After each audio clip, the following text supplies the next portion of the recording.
आपका यह अधिकार है। आदिवासी विचार करे अरे अटे तो वो अधिकार है मारते पेला कई अड़ास करने जाऊ है। हम कह रहे हैं कि यहाँ पे आओ, हलवा पूरी मिठाई है, आपके अधिकार है, लेकिन वो अधिकार ही नहीं रहना चाहता। वटे पेला राबाले ही खावा चाहिए वो बात थजी भाई थे। अजब इसमें बैठा यहाँ पे युवा साथियों को कह रहा बैठो, हमारे को लोग बुलाते, हमारे पास समय नहीं रहता। यहाँ पे भाई बैठे यहाँ पे दो चार वो समय मांग रहे थे। इस वक्त पे भंवर जी को बोलने का समय हो चुका था।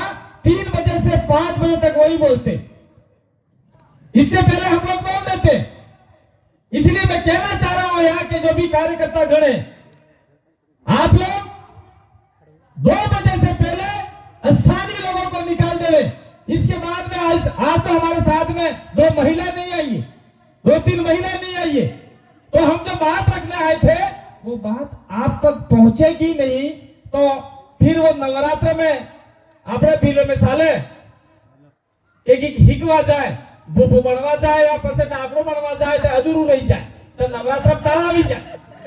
એમ કહે આપણે વાળા આદમી કે ખબર નહીં અમે ડાકડા મળે કે મળે ઈ જૂઠી વાતે ખાસી વાતે પણ આપણે વાળા વાત કરે કેવી દેનતી કે ભાઈ અડધું જ્ઞાન રહે ઈ આદમી ને કામ ન નહીં રહે जी महिला भी અડધી જ્ઞાન નહીં રહે કામ નહીં રહે એમ કે એટલે પૂરો જ્ઞાન લેવાની જરૂર છે આપણે એવો વધારે વાત નહીં કરેगा मैं તમારે वैसे खाली 10 થી 15 मिनट बोलूंगा और बाद में अपने भंवर जी अने छुट्टी नहीं मिले। आज दितवार है, फलासिया इलाका में, कोरड़ा इलाका में, जड़ो इलाका में मु सब थकी बजा रहा हूं। लगभग तने मारे वाती है ते हमर जी मु बोलो ही खबर पड़े के पड़े पड़ी जाएंगे तो हरदम मन के पर हिंदी बोले खबर नहीं पड़े मु अंग्रेजी में बोली सको, संस्कृत में बोली सको, फलाना में बोली सको, पर आपड़े वाली बोलूंगा तो शायद थाई सके तो मन कर વધારે खबर पड़ी जाए। एवं मारे एम केवू है ये हेती वाती भंवर जी भी बताड़ेंगे और बीजी उतार तुम्हारे बाळजी हमें जरा बात करें 5वीं अनुसूची की बात। 5वीं अनुसूची में एम लिखिलो है कि 1 इंच भी जमीन केंद्र सरकार की नहीं है, राज्य सरकार ने ली है। तो तुम्हारे उदयपुर तक की आप पड़ो भत रोड बड़ा जो है पड़ो भत तुम्हारे कने बसी घना आदिवासी कने बस है, घना आदिवासी कने अटली हती 4 व्हीलर ये रोड बन गयो और रोड में तमाम मुआवजा करना बन लो 15,000 25,000 50,000 लाख रुपया 2 लाख 5 लाख 10 लाख 50 लाख एक भी रुपया किसी आदिवासी के पास में है अभी? 50 लाख रुपए मिले, रोड बन गया, कौन सा आदिवासी के पास में 50 लाख रुपए का इन्वेस्ट पड़ा ये बताओ मेरे, किसी के पास नहीं है। ये रोड बन रहा था उस समय हमारा जनजागरण चालू था, भंवर जी और हम आपके इलाके में आ रहे थे, बहुत कार्यक्रम किए, बरसात चालू हुई थी, फिर भी हमने छतरियों पे, छतरी नहीं थी हमारे पास, कुर्सी उल्टी रख के हमने आपको जगाने का काम किया। अगर उस समय आप जाकर होते और सरकार से लड़े होते कि इस रोड बन रहा है, इस रोड का मुआवजा नहीं चाहिए, हमको जिंदगी भर की रॉयल्टी चाहिए, अगर यह डिमांड किया होता तो आने वाली नस्ल को हो सकता है रॉयल्टी आपके फलासिया से स्टार्ट होती और पूरे देश के आदिवासियों को फायदा होता कि नहीं होता? रॉयल्टी खम पड़े गम पड़े हो क्या रॉयल्टी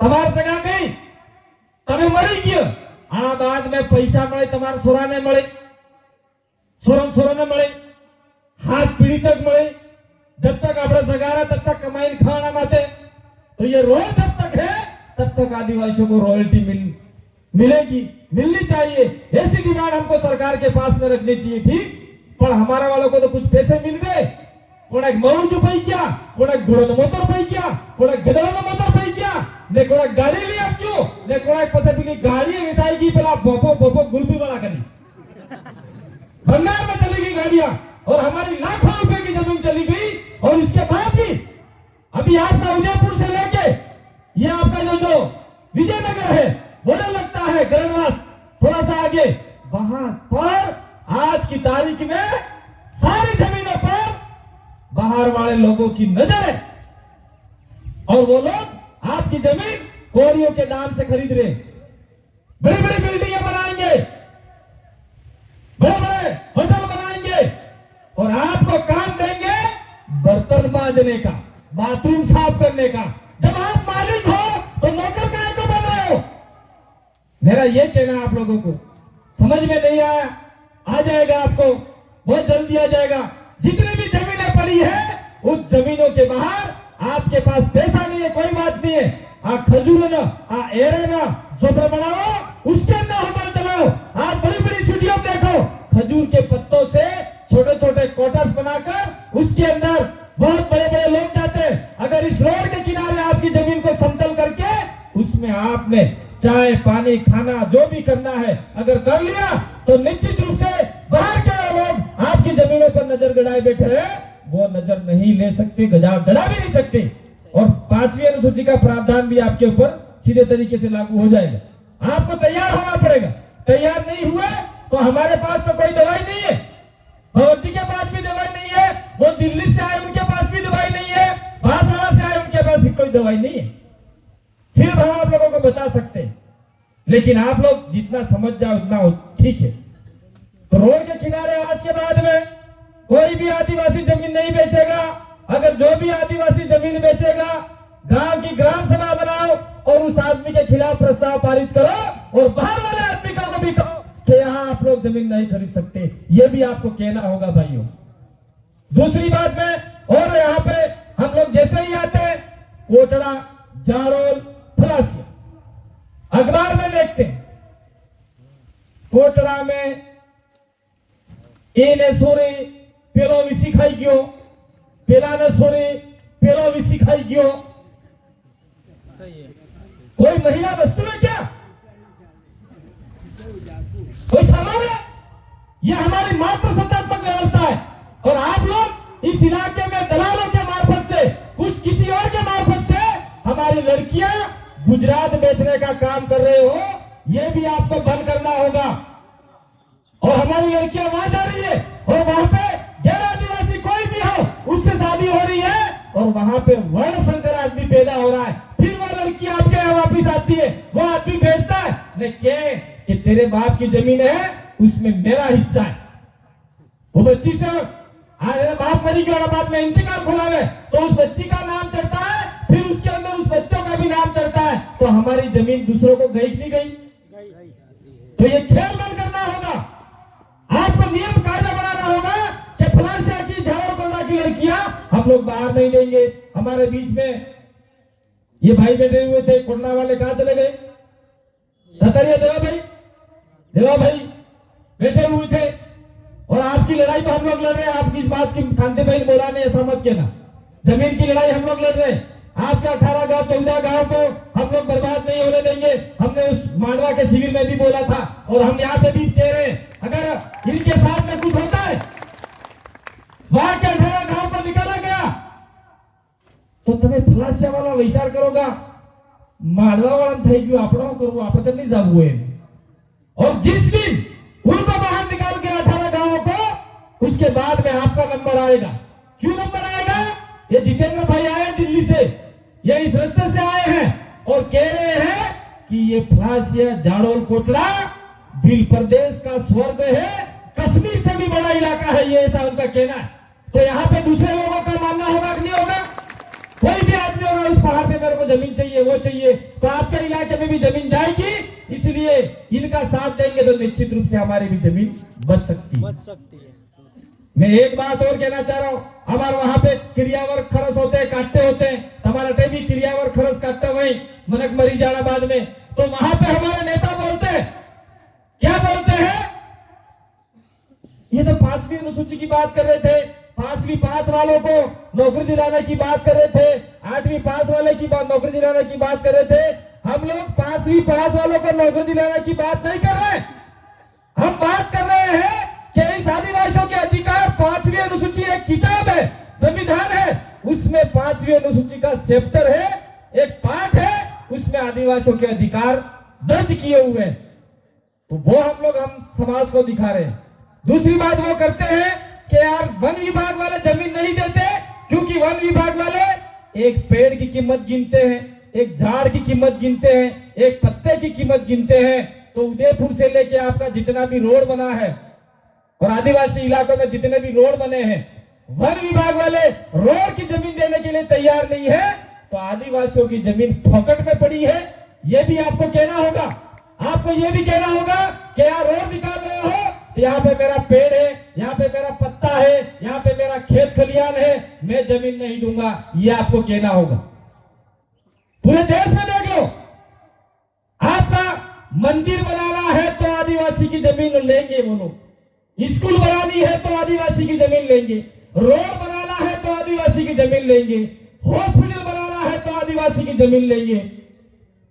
उदयपुर का पूरा भील साम्राज्य खत्म कर दिया और आज पूरा उदयपुर किसी और के नाम से कब्जा हो गया।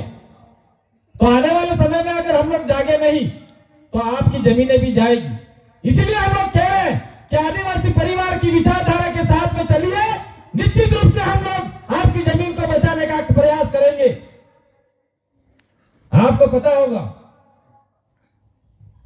कभी आप लोग गए होंगे नरेंद्र मोदी की सभा में, राहुल गांधी की सभा में। आज की तारीख में देख लो, देश का लोकतंत्र खतरे में। हम किसी पार्टी और आदमी का समर्थन नहीं करते, लेकिन राहुल गांधी ने एक शब्द बोला, वो मैं नहीं बोलूंगा, हो सकता है मेरे ऊपर कोई मुकदमा कर दे, उस आदमी का नाम नहीं लूंगा। उन्होंने यूं कहा, नीरव मोदी भाग गया, फलाना मोदी भाग गया, इतने पैसे खा गया, सब चोर है, ऐसा बोला, तो उसकी सदस्यता खत्म कर दी। आज देश का लोकतंत्र खतरे में है। ये राजनीतिक भाषा होती है, चुनावी जुमले होते हैं, उसमें एक दूसरे पे आरोप लगाए जाते हैं। अगर हमारे शब्द में कोई खोट आ गई, कोई हमने गलत बोल दिया, तो हमारे ऊपर भी ये लोग ऐसा कर सकते हैं। इसीलिए हमने भी ये सीखा है कि नाप तोल कर बोलना है। लेकिन आज देश का लोकतंत्र खतरे में। एक राहुल गांधी की सदस्यता खत्म करवा दी, तो आने वाले समय में हमारे साथ में ये लोग क्या कर सकते हैं। लेकिन मुझे ऐसा लगता है कि ये दोनों मिले हुए, इसलिए मिले हुए हैं कि बीजेपी से सदस्यता खत्म करवा रहे हैं और आप पार्टी से समर्थन करवा रहे हैं कि राहुल गांधी के पक्ष में उतरो। ऐसा ये बात मैं इस मन से नहीं कहना चाहता हूं, लेकिन ये आपकी सीख बताने के लिए कहना चाह रहा हूं। साथ साथ में हम ज्यादा बात नहीं करेंगे, अब कुछ मोटी मोटी बात करके मेरी बात को यही विराम दूंगा, क्योंकि आप लोग जाना नहीं है। भगवत जी जब तक अपनी बात खत्म नहीं करेंगे, एक भी आदमी नहीं जाएगा।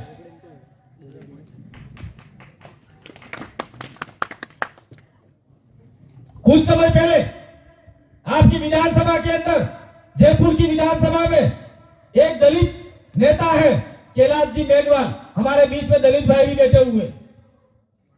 कैलाश जी मेघवाल ने यह बोला कि दक्षिणी राजस्थान में नक्सलवाद पनप रहा है, नक्सलवाद के बीज आ गए हैं, ऐसा बोला।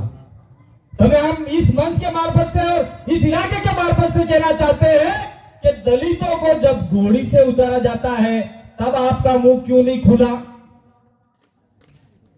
भाई कुछ लोग बैठे हुए, आप चले जाओ मारवाड़ साइड में, उधर साइड में चले जाओ। कोई भी दलित आदमी शादी के वक्त घोड़ी पे बिना निकालता है तो दलितों को जूते मार के नीचे उतारते हैं ये लोग। तब ये इनके नेता कहां छुपे हुए थे? और आज जैसे ही हम लोग इकट्ठे हो रहे तो बोलते हैं कि दक्षिण राजस्थान में नक्सलवाद के बीज बो गए। मैं कहना चाह रहा हूं आप सभी को कि अगर हम लोग सावधान नहीं हुए, जागे नहीं, तो ऐसे ऐसे आरोप लगा के हमारी जमीन छीनने का काम ये लोग कर रहे हैं। इसलिए इस मन के मार्फत से हम कहना चाहते हैं कैलाश मेघवाल जी को कि आप लोग पूरे दक्षिणी राजस्थान के आदिवासियों से माफी मांगे।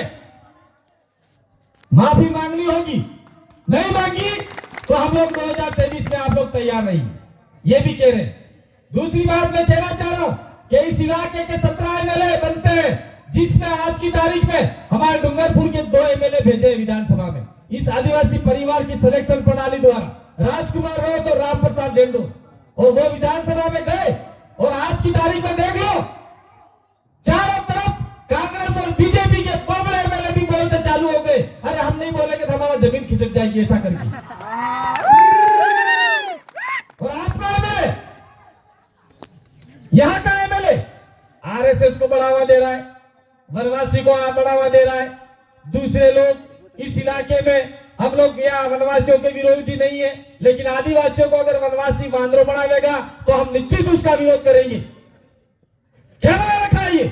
आदिवासी शब्द का अर्थ होता है आदो आतो धनी धरती का मालिक, वनवासी शब्द है वानरो।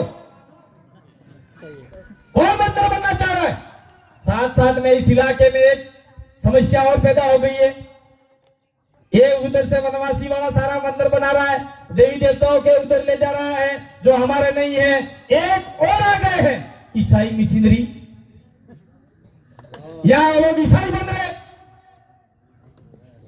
ईसाई बनना बड़ी बात है या आपका हिंदू बनना बड़ी बात है या आदिवासी बनना बड़ी बात है?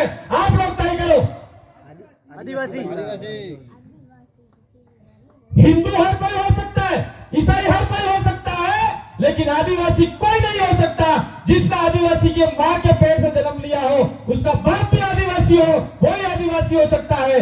आदिवासी बनो, आदिवासी बनोगे, आदिवासी रहोगे तो देश के मालिक कहलाओगे, और धर्म में जाओगे तो बाहरी व्यक्ति कहलाओगे। 5 जनवरी 2011 में साफ कहा गया है 8% आदिवासी इस देश का मालिक है, बाकी 92% प्रजा विदेशी है। ये कब आए कब नहीं आए हमको नहीं पता। वो आपके पास अभी 20 मिनट डिस्टर्ब मत करो, मैं समय को शॉर्ट में करना चाह रहा हूं। कब आए हमको पता नहीं है। सारे दस्तावेज हमारे जोरावर जी पार किए आए हैं, उनके पास में सारे दस्तावेज किताबें वो सारा घड़ियाल फड़िया सब है उसके पास, उनके पास दे रहे कम कीमत में। साथ साथ में हमारी एक गाड़ी है, कौन से नंबर की है, उस पर भी प्रदेश के कैलेंडर है जो भवन जी ने बनाए हैं। दिन रात मेहनत करके उसका सिर्फ खर्चा आया है 48 रुपया। उसके ऊपर तो सिर्फ कैलेंडर है, पीछे पूरी जानकारी दे रखी है। वो कैलेंडर 48 रुपये का है, लेकिन 50 रुपये 2 रुपये खुले नहीं होते, तो वो कैलेंडर भी आप अपने घर ले जा सकते हैं। मैं अपनी बात को सिर्फ शॉर्ट में खत्म कर दूंगा। हम लोग ये कहना चाह रहे हैं कि हम लोग कुछ समय पहले, मैं अभी होली के बाद में यही बोल रहा हूं, कुछ समय पहले राजपूत लोग जयपुर में इकट्ठे हुए, राजपूत समाज के लोग, उन्होंने सभी राजपूतों को बुलाया, चाहे वो कांग्रेस में हो, चाहे बीजेपी में हो, चाहे किसी भी पार्टी में हो। वो बुलाने के बाद में उन्होंने कहा कि ईएसडब्ल्यू में 10% आरक्षण से बढ़ाकर 14% किया जाए। वो उनका डिमांड है भाई, माना नहीं माने, लेकिन वहां पे कांग्रेस और बीजेपी के जितने भी राजपूत आए, उन्होंने कहा कि हम लोग ऐसा कोई काम नहीं करेंगे जिससे राजपूत समाज का नुकसान हो, क्योंकि उनको पता है कि समाज बड़ा है ऐसा करके। तो राजपूत समाज कांग्रेस बीजेपी के लोग भूल गए और समाज को आगे बढ़ाया। उसके कुछ दिन बाद जाट समाज इकट्ठा हुआ। जाट એટલે एक जाति है, कोई जाट शब्द दूसरा मत समझना, ठीक है? जाट एक जाति है। जाट पूरे इकट्ठा हुए और उन्होंने डिमांड की कि अब की बार राजस्थान का मुख्यमंत्री जाट होना चाहिए, जाट। और उन्होंने ये कहा कि हम हमारे समाज के विरोध में जाके कोई काम नहीं करेंगे, समाज को अधिकार दिलाएंगे, ऐसी बात वहां गई। उसके बाद में 2-4 दिन बाद में जयपुर में एक और ब्राह्मणों का मीटिंग हुई। उस ब्राह्मणों में मीटिंग में यह बात हुई कि इस देश में कैसे भी करके ब्राह्मणों को ही राज करना है और राजस्थान का मुख्यमंत्री भी ब्राह्मण होना चाहिए। यह बात उन्होंने बताई। खबर पड़ जाए वो उन्होंने बताई। तो देखो, जाट इकट्ठे हुए, बीजेपी का कोई उनका प्रदेश अध्यक्ष था, और जैसे ही मुख्यमंत्री की बात आई तो बीजेपी वालों ने उसको हटा दिया। और ब्राह्मण जैसे इकट्ठा हुए तो सीपी जोशी, वो बीजेपी वाला हो, कांग्रेस वाला सीपी जोशी, बीजेपी वाला सीपी जोशी चित्तौड़ का जो सांसद है, उसको बीजेपी का प्रदेश अध्यक्ष बना दिया। तो मात्र 3% जो आपके देश के अंदर ब्राह्मण समुदाय है, वो पूरे आदिवासियों को, पूरी जनता को, पूरे एसटी एससी ओबीसी को चला रहे हैं। तो हमारे जो आदिवासी हैं, इस इलाके के 17 एमएलए जीत के जयपुर जाते हैं। इसके आसपास अगर हम थोड़ा सा और ध्यान लगाएं तो जालोर की 1-2 सीटें हैं, बाड़मेर की 1-2 सीटें हैं, ये हमारे बीच में कुंभलगढ़ के साथी आए हैं, वो सीटें हैं। उदयपुर के आसपास और सीटें हैं, 17 और 10 कितनी हुई, 27 सीटें। और ये हमारे बीच में 2 भाई पूर्वी राजस्थान से आए हुए हैं, उनकी 10 सीटें रिजर्व है। 10 सीटें और प्रभावित जरा करते हैं वो लोग। अगर हमने राजस्थान में 50 सीटें अगर हमने जीत ली आदिवासी के नाम से, तो हम भी डिमांड होनी चाहिए कि आदिवासी मुख्यमंत्री होना चाहिए अब की बार राजस्थान में 2023 में। ये बात तुम्हारे यहाँ का एमएलए कभी कहेगा? कभी कहेगा क्या ऐसा है ऐसी बात? यहाँ का सांसद बोलेगा उदयपुर का, या कोई भी 17 एमएलए में से या कोई भी सांसदों में से बोलेगा? उधर मीडिया में कोई नहीं बोल रहा है, इधर बिलों में कोई नहीं बोल रहा है, तो हमारे लिए बोलेगा कौन? इसलिए हमारा ये लक्ष्य होना चाहिए कि जिस प्रकार से हम लोग आदिवासी परिवार का चिंतन शिविर कर रहे हैं, यह किसी राजनीतिक पार्टी का मंच नहीं है, समाज का मंच है। और समाज एक मुद्दे के साथ में समर्थन देवे कि आपकी बार हमारे में से ही कोई आदमी जाएगा जयपुर में और इस इलाके के आदिवासियों की बात करेगा और कहेगा कि राजस्थान का मुख्यमंत्री आदिवासी होना चाहिए। यह बात अगर आपने गांठ बांध ली तो निश्चित रूप से आपके फलासिया का भी आदमी वहां पहुंच सकता है और इस इलाके के 17 नहीं 25 आदमी पहुंच सकते हैं। और जिस दिन 25 आदमी जयपुर में पहुंच गए, उधर से मीणा भी पहुंच गए और हमारा सरकार में भूमिका हो गई, तो इस इलाके में 5वीं अनुसूची की जितने भी प्रावधान है, जल जंगल जमीन का प्रावधान है और पैसा एक्ट का प्रावधान है, वो हम लोग सरकार को कहेंगे ये लागू करो, वो लागू करो, नहीं तो हम तुम्हारा समर्थन ले लेते हैं। निश्चित रूप से आदिवासियों का फायदा हो सकता है। कुदरत ने आपको इशारा किया है, इस इशारे को अपने दिल में ले जाना और आने वाले समय में हमारे में से बोलने वाला आदमी वहां भेजना। मैं यहाँ जगदीश की बात नहीं कर रहा, लेकिन मैं देखता आया हूं किसी भी लड़के के साथ में शोषण अत्याचार अन्याय हो, चाहे आदिवासी के साथ में हो चाहे किसी के साथ में हो, ये जगदीश पांडव रात की 12 बजे थाने के पास पहुंच जाता है और पुलिस वालों से भिड़ता है और कानूनी बात करता है। ऐसा आदमी वहां जाएगा तो निश्चित रूप से इसका काम हो सकता है। बाबूलाल हरका ने પેલા બીજો કોણ તો પેલો કાંગ્રેસ વાળો હરી ગયો હીરાલાલ દરાંગી હરકા તમે મોકલો ગા મોરે તે તમારા હારું વ્યાહો લાડગા લઈને આવે કે બાટા લઈને આવે नदी वाला भाटा अपने नसीब में था वाला है। इसलिए मैं जगदीश का वो नहीं कह रहा हूं कि हमारे सिस्टम में नहीं है, हम किसी व्यक्ति का नहीं कह रहे, लेकिन जगदीश जैसा आदमी बोला है, बोलने वाला आदमी, 5वीं अनुसूची की बात करने वाला आदमी, कानून का जानकार आदमी, आदिवासियों को हितैषी आदमी, अगर हम लोग हमारे इलाके से ऐसे कैसे वहां आदमी भेज दिए तो निश्चित रूप से आदिवासियों को फायदा हो सकता है। मेरे भाइयों, मैं ज्यादा बात नहीं करूंगा, अपनी बात को विराम दूंगा, लेकिन अंत में एक बात कह के अपनी बात को यही बात करूंगा। आदिवासी हर काम कौन से फेरे में करता है? ये जमणे फेरे में करता है। भाई पिली भाई बेटी ये जमणे फेरे में पढ़नी की नहीं पढ़नी, जमणे फेरे में करता है हर काम अपना। ये भगत बेटे पाठ पूजन करते हैं, वो भी जमणे फेरे में करते हैं। और गैर आदिवासी प्रजा हर काम दावे आते करे, दावे आते। તમે તને ખબર है ये आदमी महामत जाए, आदमी मरी जाए, समाधि करो या તમે लाख रन दियो तो भी फिर वो लाख वाले जमणे फेरस पड़ेगा। ये ऐसे ही घूमते हैं, आपको नहीं पता, इनको पता है।